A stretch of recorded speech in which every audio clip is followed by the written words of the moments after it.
এই মনের বিষয়বস্তু হচ্ছে আমি গুরুকে কি দেব, গুরুর আমি কি ধরবো। এর আগে একটা ভিডিও কিন্তু আমি করছিলাম যে তোমরা গুরুর কি ধরে বাইর হয়ে যাও, একটা কথা কিন্তু আমি বলেছিলাম, শুনছেন কিনা?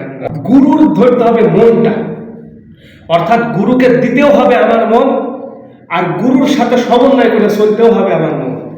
গুরু কি চায়? গুরু কি চায়? গুরু গরু চায়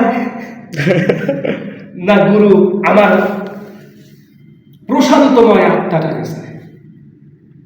ইয়া আইয়ুহান নাফসুল মুতমাইন্নাহ ইরজি ইলা রাব্বিকা মাতান ফারদিয়া ফাদখুলি বিবাদি ওয়াদখুলি জান্নাতি। অর্থাৎ গুরু কি চায়? আমার সেই প্রশান্তময় আত্মা, অর্থাৎ আত্মার একটা অবস্থান,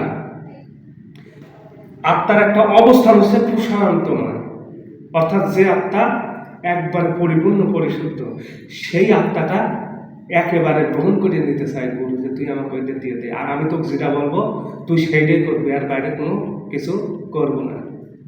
এখন এই করাটা হইতে হবে ওই পাঁচটা জিনিসের ভিতরে সীমাবদ্ধ: চক্ষু, কর্ণ, তারপরে বলনেন্দ্রিয়, মুখ, হাত আর পা, এই যে পঞ্চধামের সাধু, এই পাঁচটা জিনিস, মূলত এই পাঁচটা জিনিস ঠিক রাখার নামই হচ্ছে, পাঁচটা জিনিস স্বয়ং সম্পূর্ণ গ্রহণ করার নামই হচ্ছে হাকিকতে কালেমা গ্রহণ।